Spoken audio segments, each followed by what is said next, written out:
Today is the 16th day of Herson on the Jewish calendar, a week heading towards reading the Torah portion this coming Shabbos of Vayera. As the Torah unpacks and unfolds and fleshes out the lives and the lessons of Abraham and Sarah, and actually towards the end of the Torah portion starts to transition into the next generation.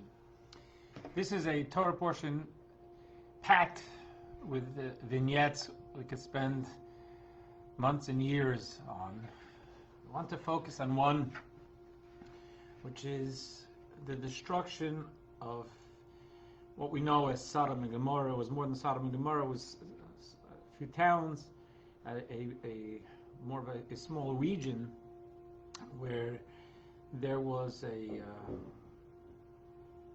motif, an attitude that was actually legislated against kindness, against caring and giving one's own to others. And they were really cruel in their behaviors, certainly cruel, and we can even say evil people.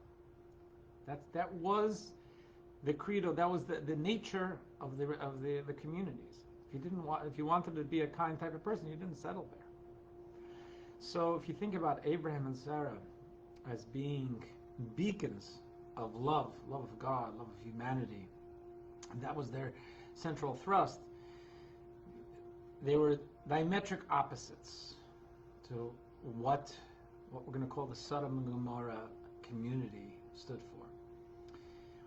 So when God decides to destroy them, one might think Abraham would breathe a sigh of relief.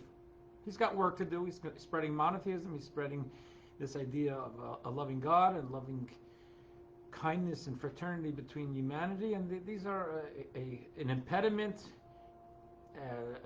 a blight at best on the face of humanity, the face of the earth. And Abraham struggles with God. He fights with God. He argues, because God says, I'm not going to hide this from Abraham. He's the lover of humanity, and I'm going to let him know that a lot of them are going to die now. And Abraham pushes back. And in the scope of Torah, and every word of Torah is holy, but there are some, I guess for any of us, that resonate more than others, and this is an incident that doesn't fail to give me the goosebumps when I read it from the Torah, as I read from the Torah on Shabbos morning.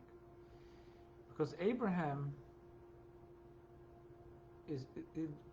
it would seem to us, I guess, from the way we stand in our way of thinking, he really walks the line of what we would call blasphemy. In saying to God, and this is one of the Torah quotes, it says, will the judge of the entire world not do justice? He's accusing God of not being just. That's beyond the pale for me.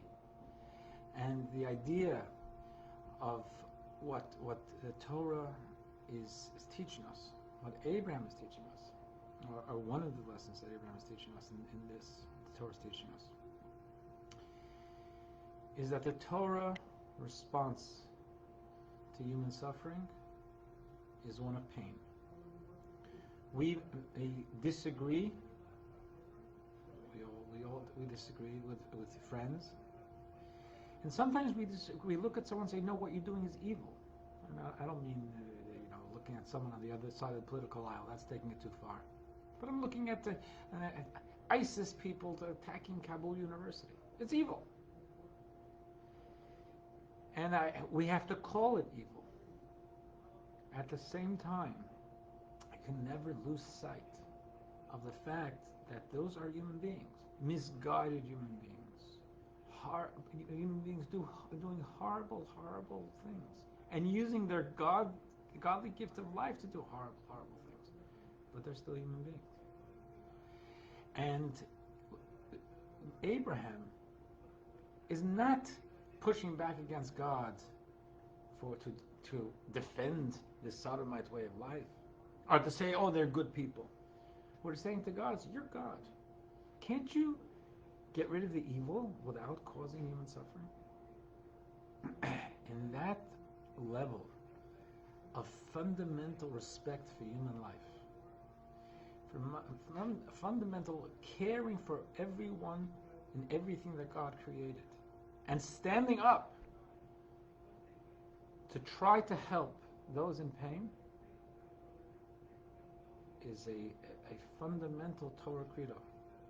As it comes to me, the idea of how Israel will treat in its hospitals people who do it, have done whatever they can to hurt Israeli society.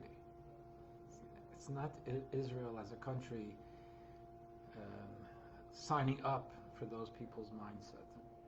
It's saying that when it comes to human suffering, we're going to step up and help. Then we may put you in jail, or then we're going to do what we can to stop the evil. But there's a fundamental respect for human life that Abraham shows us, to the extent that he's going to push back against God. He tries his best to stop the destruction of Sodom and Gomorrah. Wish you a great day. And a day, I guess maybe on an election day, where from where I sit, when I see it, seems more fractious and more divided than what I can remember. And we're not dealing with ISIS people. Just to remember that we're all Americans.